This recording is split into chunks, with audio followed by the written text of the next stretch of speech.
In August of 2021, 22-year-old American woman and traveling vlogger Gabrielle Venora Petito was killed by her fiancé Brian Christopher Laundrie while they were traveling together on a van life journey across the United States. This is already insane. And with Netflix dropping that docuseries, the story's everywhere again, so I'll look into it now. The trip was planned to last for 4 months and began on July 2nd, 2021. But Petito disappeared on August 27th. Jesus Christ. After Petito's disappearance, Laundrie raised suspicion when he drove the van from Wyoming back to his parents' Florida home and refused to discuss her whereabouts. If that doesn't make it guilty. He was deemed a person of interest in the case, and an arrest warrant was issued on charges of him making unauthorized withdrawals using her debit card. He left his home on September 13th and was reported missing 4 days later. Not only are you gonna do the disrespect and savagery of killing her using her fucking debit card too, running up the check. On September 19th, Petito's remains were found in Wyoming's Bridger-Teton National Forest. An autopsy found that she was killed by blunt force injuries to her head and neck and manual strangulation. After a month of speculation around Laundrie's whereabouts, an extended search of the area around his home, his skeletal remains were discovered in Florida's Myakkachi Creek Environmental Park on October 20th. It was confirmed by an autopsy on November 23rd that Laundrie had died from a self-inflicted gunshot wound to the head, and the FBI later announced that he had admitted to killing Petito in his notebook, which was found near his remains. Yo, that's fucking wild. That's wild. He went out into the middle. Let's see what this environmental park looks like. Oh my god, this place is actually gorgeous as shit. The case gained widespread attention due to the couple's documenting of their travels on social media. Leaked police body camera footage, 911 emergency dispatch call recordings, eyewitness accounts, the actions of Laundrie's parents, and the extensive media coverage. Yo, this shit went viral, son. Petito began dating Laundrie in March 2019 and moved in with him and his parents in Northport, Florida. The couple worked at a Publix in Northport where she was a pharmacy technician and he was in the grocery department. They quit their jobs at the onset of the COVID-19. In late 2019 and early 2020, the couple embarked on a cross-country drive from New York to California. Along the way, they visited Las Vegas, Yosemite, Pismo Beach, the hell is that, and other points of interest. In March 2020, Petito celebrated her 21st birthday in Nokomis, Florida. She and Laundrie visited Soap Creek, Georgia in June 2020, and the two were engaged the following month. Oh boy. The cross road trip bringing them together, bro. No! In December 2020, Petito purchased a 2012 Ford Transit Connect van, converted it into a camper, in which the couple would take their next cross-country trip. They're already planning another one. To save money for the trip, she began working 50-hour weeks at Taco Bell. Yo, she's a trooper.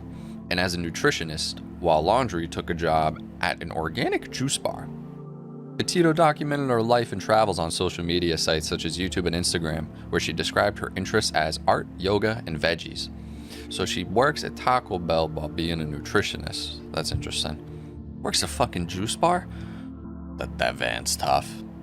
That's a tough van. I wish it wasn't white. On June 17th, 2021, Petito and Laundrie visited her native Blue Point for her brother's graduation ceremony. On July 2nd, 2021, they left Blue Point in the Ford Transit Connect van for their trip.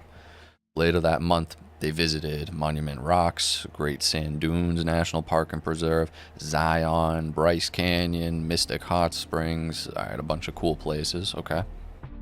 Out seeing the country.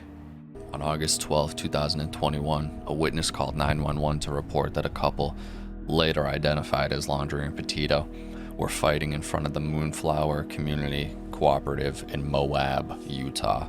What is that? A community cooperative? What is that? Some type of like motel or some shit. The caller said they saw a man slap a woman, after which the man and woman ran up and down the sidewalk. Then the man hit the woman again before they drove off together. Another witness described the incident to police as looking like Petito and Laundrie were talking aggressively and that Petito was punching him in the arm. The witness said it looked like Laundrie was trying to leave Petito behind and take her phone with him. Before they drove off together, she climbed into the driver's seat, moved over into the passenger seat so he could drive, and asked him, "Why do you have to be so mean?" Officers from Moab City Police Department identified the van driving erratically near the entrance to Arches National Park and conducted a traffic stop.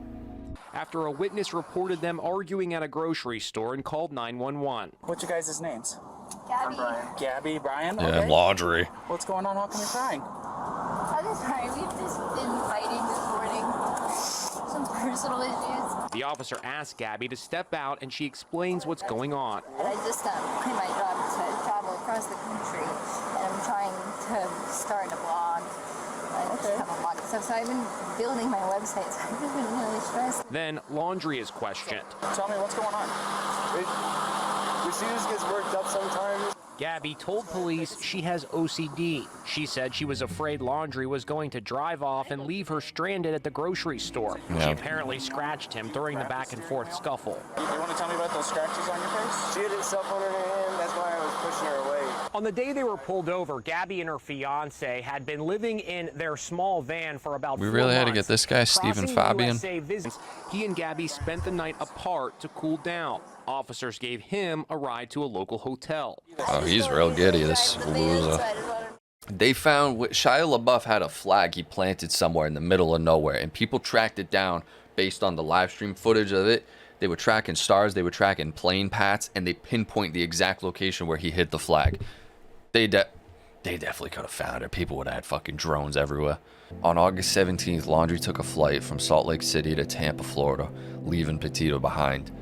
Petito spent several days at a Fairfield Inn and Suites hotel near Salt Lake City International Airport, according to staff, and checked out on August 24th. It was later explained by the Laundrie family attorney that he made the trip to obtain some items and empty the storage unit to save money as they contemplated extending the road trip. Yeah, he wasn't planning on extending that road trip. Laundrie returned on August 23rd to rejoin Petito and continue the trip. No. I mean, like, I know that when the cop was like, "I'm not gonna write you up today," we're like, yeah, you fucking better not. But it's like, at the same time, obviously now in retrospect, it's like, if he did write her up, that could have like potentially saved her. The slightest interference in that of the events that were occurring, it could have, maybe that could have sent her over the edge. Oh, I can't pay this. And then she goes home and then this whole fucking thing is avoided. Petito's mother said that she last spoke to her daughter on August 25th and had been told that the couple were traveling from Utah to Grand Teton and Yellowstone National Parks. On August 25th, the final post was made on Petito's Instagram account, which consisted of photos of herself taken in front of a butterfly mural outside a restaurant in Ogden, Utah. Yo, this place is gorgeous. That's unbelievable. On August 27th, Petito and Laundrie were filmed by a CCTV at a Whole Foods store in Jackson, Wyoming. They arrived at the parking lot at 2:11 p.m. and entered the store around 2:14 p.m. before exiting at 2:30 p.m. and heading back into the van. After about 20 minutes of sitting in the van, they eventually drove away and got on Highway 89, the road north to Bridgerton National Forest campsite at 2:56 p.m. This is the last footage of Petito alive. Wow. A witness said that on August 27th between 1 p.m. and 2 p.m. she saw Laundrie and Petito together at the Merry Piglet's Tex-Mex restaurant in Jackson Hole, Wyoming. Per the witness, Laundrie was aggressive and he had an argument, apparently regarding money, with the manager, waitress, and hostess. The witness said she later saw Petito return to the restaurant, crying and apologizing for Laundrie's behavior.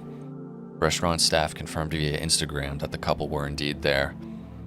Another witness contacted the FBI to report the activities and coordinates of a slow-moving white van and a generic young white man. He was pretty generic young white man. He was bald. Well, how fucking old was he?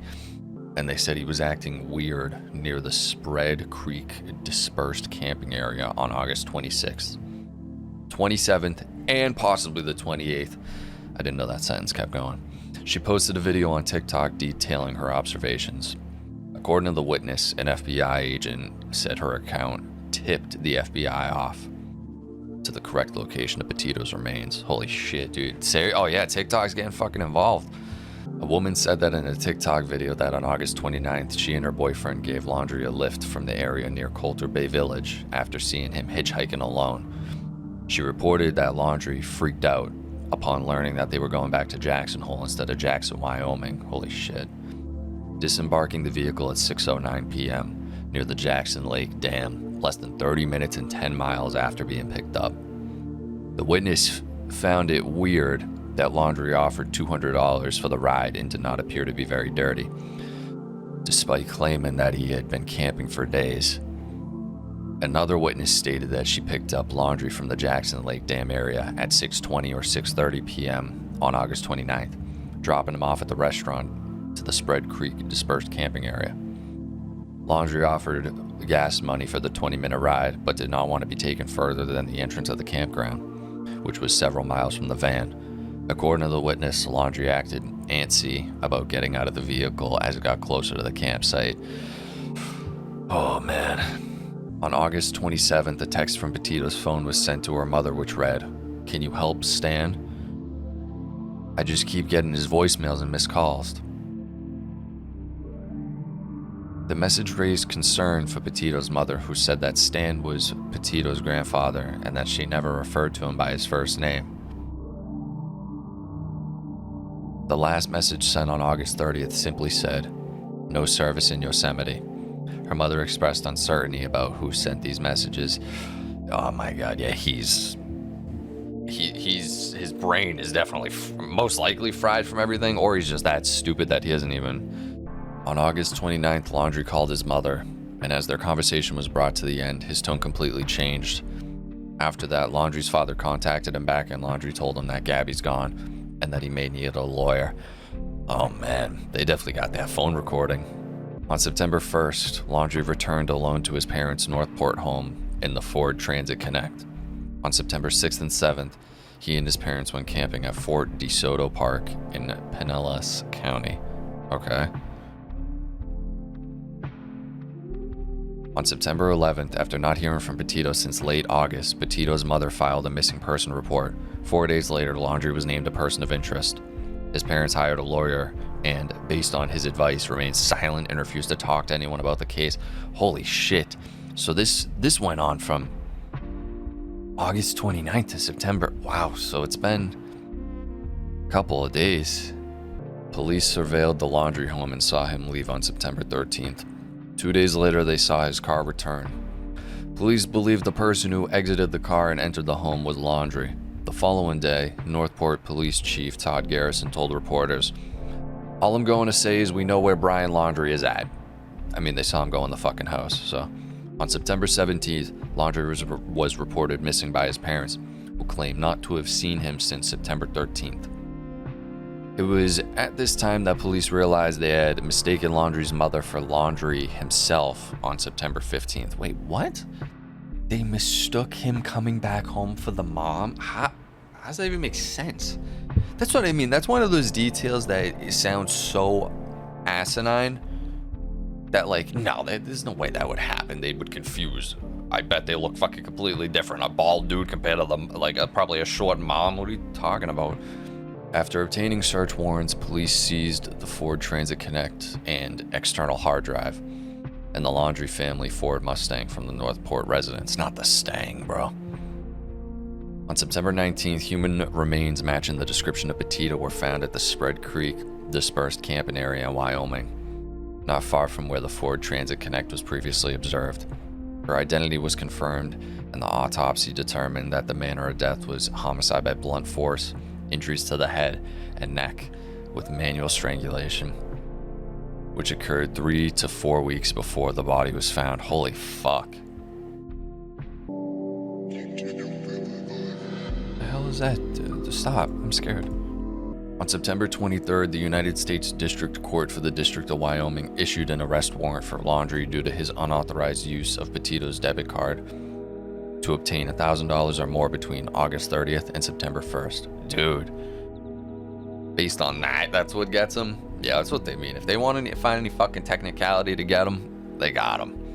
The FBI took material to match Laundrie's DNA from his home. What kind of DNA? What does that mean? On October 5th, in an interview with ABC News, Laundrie's sister encouraged him to surrender to authorities.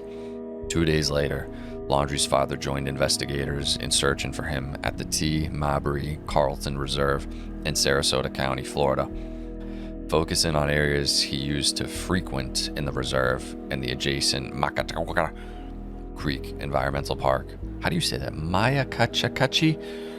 On October 20th, Laundrie's skeletal remains and some of his belongings were found in the Mayakachaki Creek Environmental Park, in an area that had recently been underwater due to flooding. His cause of death could not be determined by an autopsy, and his remains were given to a forensic anthropologist for further examination. On November 23rd, it was announced that the anthropologist had concluded that Laundrie died of a self-inflicted gunshot wound to the head.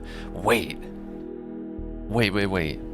It didn't even dawn on me that it said his skeletal remains, because that's what I was thinking too. If he's under an area where it's flooding and it's Florida, there's no way the body's staying intact. Yo, his skeleton they found. And then that makes sense why the first guy is like, I can't figure out what killed him, because there's nothing there. He's a fucking skeleton. You gotta give it to, I don't even know, dinosaur guy.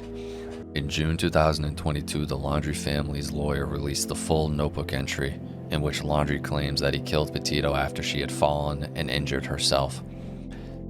I ended her life. I thought it was merciful, that it is what she wanted, but now I see all the mistakes I made. End quote. The note ends with his plans for suicide. I am ending my life not because of a fear of punishment, but rather because I can't stand to live another day without her. I, Romeo. Experts, however, contend that Laundrie's account does not match investigators' findings. Michael Alcazar from the John Jay College of Criminal Justice believed that Laundrie was someone who doesn't want to own up to what he did and was trying to find justification for that. I don't think justification. I think he was just trying to say anything to save face. The case sparked more public interest and coverage on news and social media than any other missing persons and murder case. This heightened interest was attributed to several factors, such as the refusal by Laundrie and his parents to comment on Petito's whereabouts. Yeah, that really would get all eyes. As soon as you're like, why ain't you talking? We know something's up. Oh, wow. This is the media lined up outside his house. Yeah, you got that many eyeballs on you and they confused the mother for him? It's game over, buddy, when you got these savages lined up at your house. I think I might have seen her one of her YouTube videos she posted where she is kind of like announcing or showing off the van life thing. Insane. Guys, if you want more of these true crime stories, be sure to hit that like button, leave a comment in some other cases or whatever I should check out. And that's it. See you in the next one. Appreciate you.